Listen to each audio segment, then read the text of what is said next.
Smanda Smart, santun, mandiri, aktif, religius, dan tangguh. Salam Om Swastiastu, Namo Buddhaya, salam kebajikan. Kembali lagi kita di podcast Smanda Smart. Bersama saya Master of Ceremony hari ini yaitu Belinda Sareva dari kelas 11 B3. Dan juga narasumber kita hari ini yaitu Mas Manda. Mas Manda bisa dong beri sedikit perkenalan untuk para audiens? Oke, Shalom, Om Swastiastu, Namo Buddhaya, salam kebajikan, salam sejahtera bagi kita semua. Assalamualaikum warahmatullahi wabarakatuh. Perkenalkan, nama saya Faza Aswidarfari dari kelas 11 A1 Mas Manda tahun 2024. Wih, keren sekali. Ya. Ini gimana rasanya jadi satu-satunya yang terpilih? Pasti seneng ya, seneng ada susahnya dikit. Tapi yang pasti perasaan bangga bisa terpilih jadi Mas Manda itu wah, bahagia banget rasanya. Wah, oke. Langsung aja ya kita ke pertanyaan Oke. pertama. Oke, bagaimana tanggapan Mas Faza untuk pemilihan Mas Mbak setiap tahunnya di Semanda? Apakah setiap tahunnya itu memiliki keistimewaan sendiri?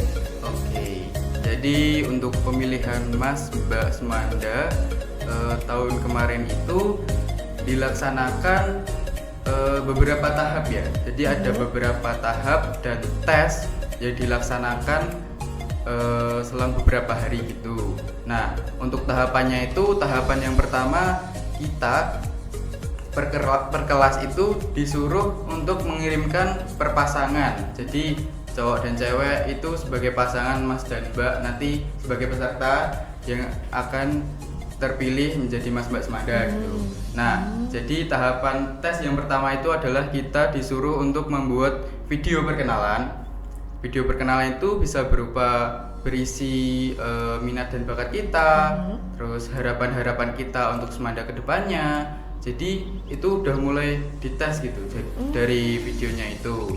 Nah, habis buat video itu, nanti selang beberapa hari kita diadakan tes tertulis dan juga tes minat bakat. Nah, untuk tahun kemarin itu dilaksanakan di aula. Nah, jadi di aula itu langsung tes tertulis dan tes minat bakat dilaksanakan secara bersamaan. Jadi tes tertulis dulu. Tes tertulis itu nanti kita dikasih kertas, kita dikasih soal yang isinya itu seputar pengetahuan umum dan juga pengetahuan tentang lingkup Semanda ini gitu. Nah, habis tes tertulis kita langsung tes minat bakat di aula. Tes minat bakat itu bisa bebas sesuai bidang kita masing-masing. Jadi kita kan udah di-spill sedikit gitu loh di video kan, minat bakat kita apa. Nah, nanti di aula itu langsung kita menunjukkan ke jurinya, ke peserta lain minat bakat kita itu apa tuh. Nah, habis tes tertulis dan tes minat bakat itu nanti ada tes di panggung secara langsung. Nah, perpasangan dari per kelas itu nanti disuruh menggunakan pakaian adat gitu. Nah, menggunakan pakaian adat nanti pertama-tama itu disuruh jalan di panggung bersamaan per kelas itu kan pasangan. Terus disuruh jalan di panggung nanti memperkenalkan diri. Nah, habis memperkenalkan diri nanti diumumin siapa yang udah lolos berdasarkan tes tertulis dan video dan juga tes minat bakatnya yang udah dilaksanakan kemarin gitu. Nah, nanti diumumin siapa yang lolos. Nah, yang lolos itu nanti disuruh ke panggung terus dikasih pertanyaan secara acak. Jadi on the spot gitu. Nah, nanti dikasih pertanyaan, kita langsung jawab. Jawabannya itu spontan. Jadi kita langsung jawab berdasarkan pertanyaan yang diberi juri. Wih, gila. Iya. Kok detail banget nih penjelasannya. Aduh. Emang serumit itu untuk menjadi Mas Manda gitu. Tapi rasanya senang kan bisa kepilih. Seneng banget ya. Kayak bahagia banget gitu, bisa bangga gitu. Jadi kepilih jadi Mas Manda itu merupakan pencapaian yang luar biasa gitu. Aduh, aku kalau misalnya jadi Mas Manda atau Mbak Semanda ya, Waduh. juga bakal seneng banget sih bisa Iya kepilih. dong, aduh. Oke, Seneng banget. kita langsung ke pertanyaan selanjutnya ya Mas Oke. Faza. Oke, apa sih yang membuat Mas Faza berbeda dengan Mas Mbak yang lain? Coba Oke. sebutkan apa yang Mas Faza rasakan waktu oke, di panggung oke. kemarin. untuk kompetisi yang kemarin itu ya, itu perbedaan yang signifikan itu yang terlihat secara langsung itu kan pasti tes di panggung itu, kan on the spot. Kita kan disuruh memperkenalkan diri, terus disuruh untuk menjawab pertanyaan secara spontan. Jadi benar-benar teruji gimana kemampuan kita, kepercayaan diri kita, terus public speaking kita juga gitu. Nah saat itu saya melihat beberapa kontestan lain itu saat memperkenalkan diri itu kurang percaya diri gitu. Jadi ngomongnya pelan, nggak tegas. Jadi juri melihat itu kayak kurang menarik gitu.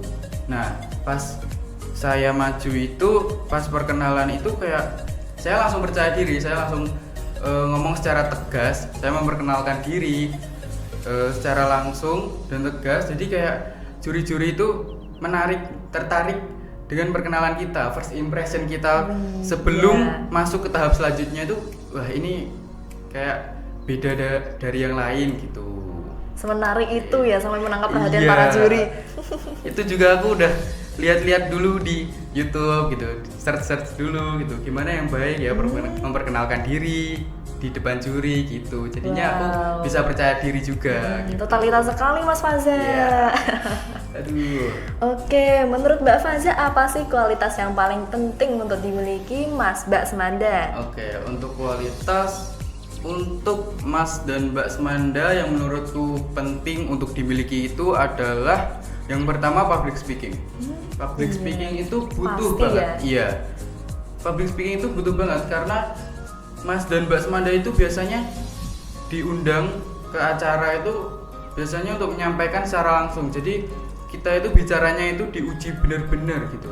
Terus kepercayaan diri itu juga penting banget buat Mas dan Mbak Semanda. Jadi kalau kita nggak kepercaya diri, kita itu kayak lembek gitu, nggak tegas, nggak ngomong, nggak jelas, terus nggak bisa kesampaian apa yang ingin kita sampaikan gitu. Jadi percaya diri dan public speaking itu penting banget. Terus juga Mas dan Mbak Semanda itu kan kayak inspirasi bagi murid-murid di SMA Negeri 2 Sragen kan. Nah, sebagai inspirasi bagi murid-murid SMA Negeri 2 Sragen itu kita harus jaga sikap, harus sopan santun, terus kita juga harus menjaga tata krama kita dengan guru, dengan teman-teman. Jadi nggak boleh asal-asalan gitu. Jadi kita harus menjaga tata tertib kita di sekolah. Hebat sekali. Iya. Aduh, effort sekali ya ini jadi Mas Mbak Semanda. Iya dong. Tanggung jawabnya juga gede. Ya. Oke, kita ke pertanyaan selanjutnya ya Oke. Mas Faza. Isu generasi muda apa yang menurut Mas Faza ini paling penting? Isu generasi muda. Kalau menurutku sih di era teknologi ini ya, udah berkembang pesat sekali. Di era modern ini ada AI, ada teknologi yang berkembang terus menerus. Itu kalau tidak diimbangi dengan kemampuan kita sebagai manusia, sumber daya manusia kita, itu pasti kita akan kesalip jauh dengan teknologi yang ada di masa sekarang. Nah ini bisa kita lihat secara langsung di lingkungan kita sendiri nih. Siswa-siswa itu kan mulai ketergantungan pada HP. HP kan juga teknologi.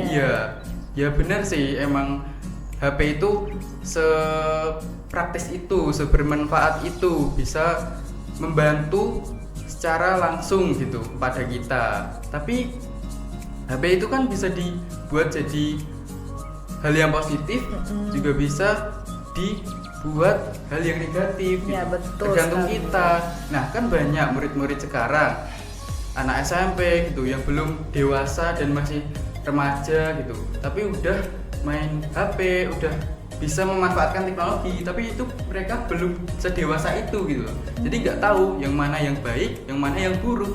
Jadi nanti berakibat pada siswa itu sendiri. Nanti sifatnya jadi beda, sikapnya jadi beda, gara-gara HP itu. Nanti ketergantungan, nanti aktivitas sosialnya, kehidupan sosialnya itu jadi terganggu gitu.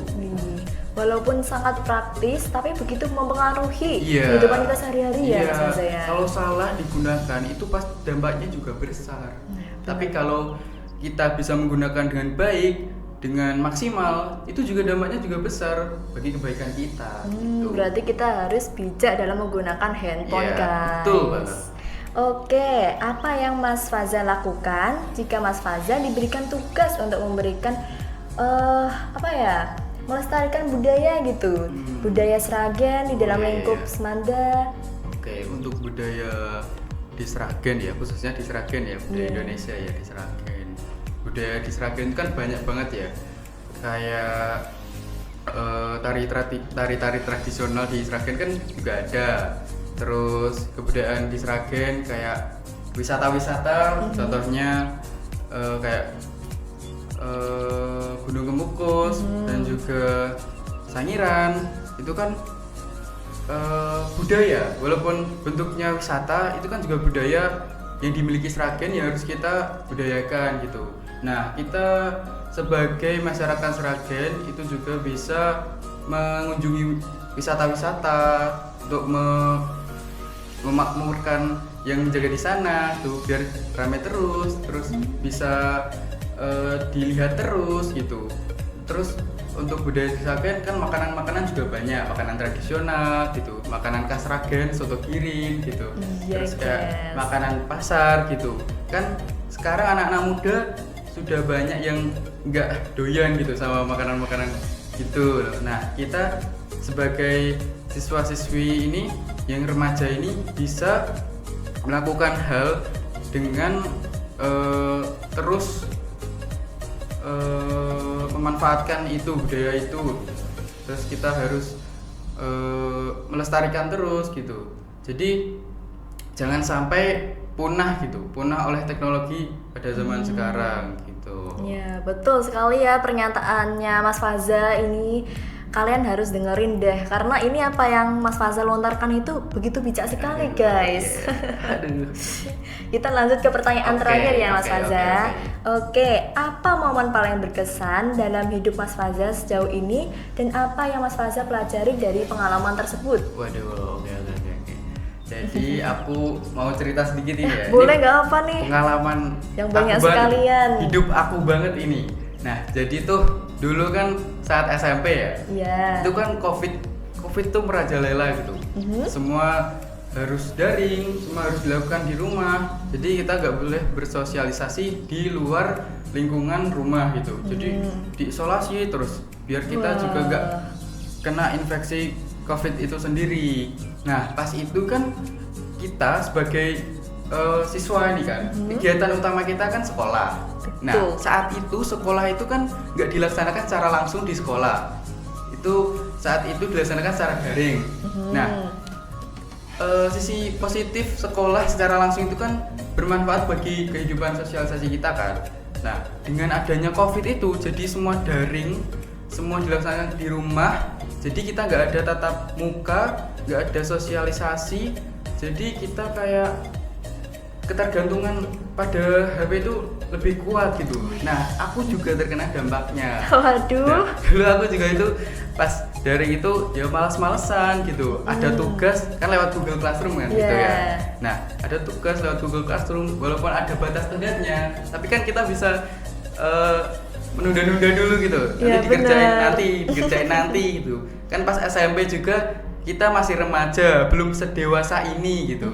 Nah, kita juga bingung gitu.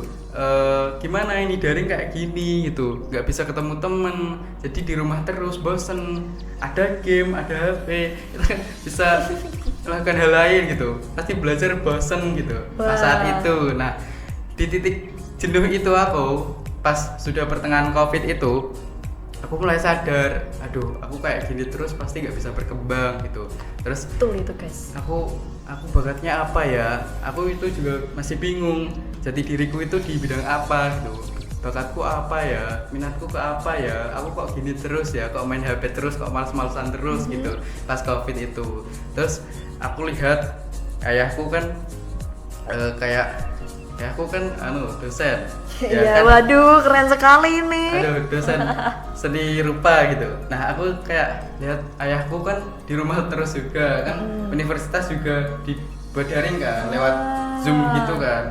Aku lihat ayahku sama kakakku juga kayak kayak bakatnya banyak banget gitu, bisa apa-apa. Di situ aku lihat ayahku gitar itu, pas gitar kan punya studio band di rumah. Terus aku lihat ayahku gitar, aduh kok nggak bisa ya disediain fasilitas kayak gini, kok aku nggak bisa memanfaatkannya, malah males-malesan terus. Di situ aku mulai bangkit gitu istilahnya. Bangkit ya, langsung terinspirasi gitu ya. Aduh, kayaknya aku harus mulai mencari jati diriku di bidang mana nih gitu. Nah saat itu aku tanya-tanya ke ayahku, gitar ini gimana mainnya gitu. Terus aku mulai lihat tutorial di YouTube sendiri gitu. Terus ya udah main gitar. Terus di sisi itu juga aku suka gambar gitu. Terus aku juga lihat tutorial YouTube. Ya itu, jadi HP itu juga bisa dimanfaatkan hal lain gitu, selain hal negatif gitu. Kayak di YouTube kan banyak tutorial, ilmunya banyak gitu. Kalau kita bisa mempelajari, pasti ya manfaatnya balik ke kita sendiri gitu. Nah saat itu aku manfaatkan itu setelah di titik malas-malasan itu. Jadi aku mulai belajar banyak gitu. Terus belajar, terus tiba-tiba udah mau SMA gitu. Terus itu juga aku udah, ya itu atas keresahanku itu loh. Pas SMP kelas 7 kan, aku mulai belajar gitar, belajar gambar, mulai cari minat bakatku, belajar juga di sekolah gitu. Kan udah mulai mereda COVID-nya pas kelas 9 awal ya kayaknya.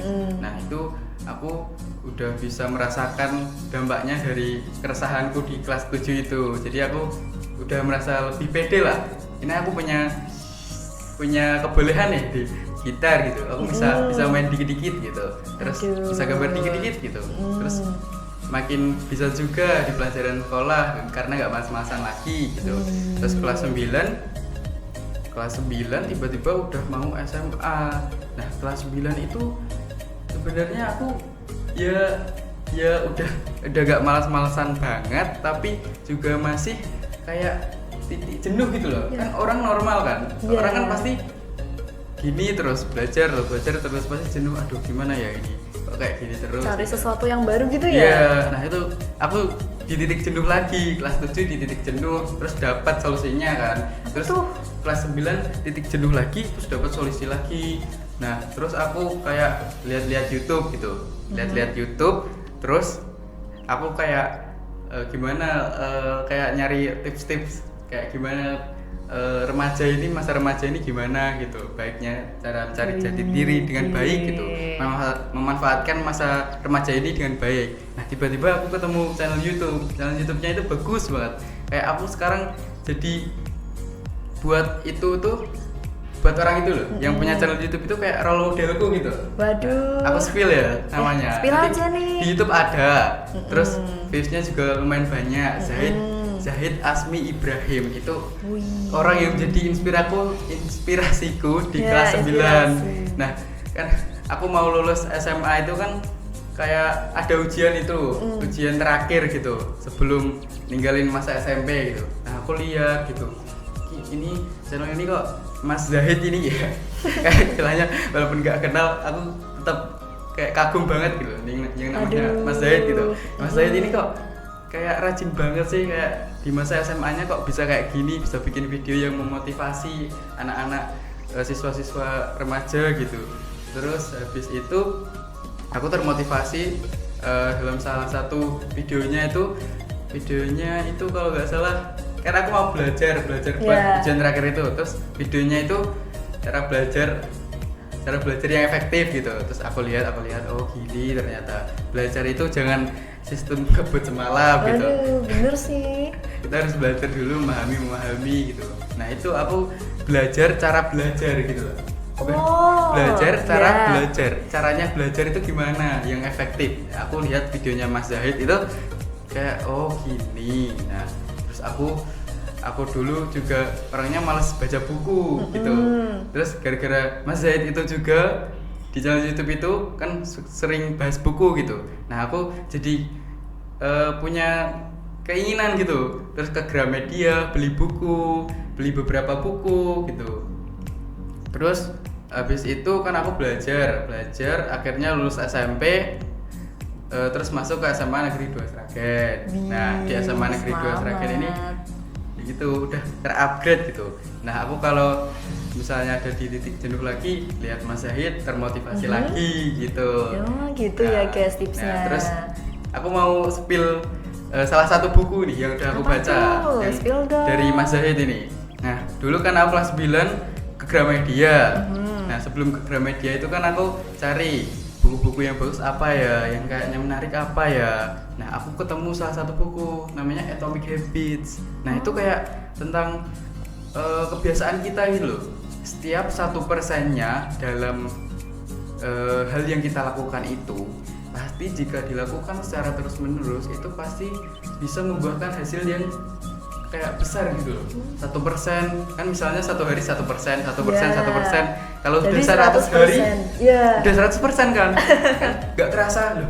Kok tiba-tiba aku udah kayak gini ya? Padahal aku cuman kayak gitu doang, 1%, 1% gitu. Nah, Atomic Habits itu buat aku motivasi lagi gitu. Isinya itu benar-benar bagus banget gitu. Aku jadi rajin belajar setiap harinya. Terus bakat-bakatku, terus kebiasaanku perharinya itu juga mulai bagus gara-gara Atomic Habits itu. Jadi yang aku dapat dari buku ini itu kita nggak usah berusaha secara keras dalam waktu singkat gitu. Soalnya 1 minggu kita berusaha keras banget gitu. Misal belajar 10 jam per hari gitu langsung 10 jam selama seminggu gitu, itu nggak usah, kita pelan-pelan aja. Misalnya 2 jam dulu, nanti kalau udah biasa jadi 4 jam, terus udah 4 jam jadi 5 jam gitu. Laksanakan secara terus menerus, kita lama-lama jadi kebiasa. Nah kalau udah kebiasa, kita jadi nggak kerasa berat lagi gitu loh. Kan kadang kita mulai sesuatu itu kayak berat gitu, aduh berat banget nih, kayak misalnya olahraga gitu, aduh berat banget nih, workout gitu, berat banget hari pertama, kayak susah banget. Kalau dilakuin secara terus menerus kan lama-lama nanti bisa adaptasi juga. Jadinya enjoy ya. Iya, jadi enjoy, udah gak kebebani lagi, udah jadi kebiasaan. Jadi kita udah kayaknya istilahnya udah menguasai gitu loh, menguasai kebiasaan itu. Jadi kita dapat manfaatnya sendiri gitu. Atomic Habits gitu. Waduh, sangat menginspirasi sekali ini ceritanya Mas Faza. Iya. Dengerin ya guys rekomendasinya Mas Faza, mulai dari channel YouTube, terus juga bukunya. Oke, cukup sekian hari ini podcastnya bersama Mas Manda. Sekian dari kami, wassalamualaikum warahmatullahi wabarakatuh. Berjumpa lagi di podcast selanjutnya bersama podcast Manda Smart. Bye-bye. Manda Smart. Santun, mandiri, aktif, religius, dan tangguh.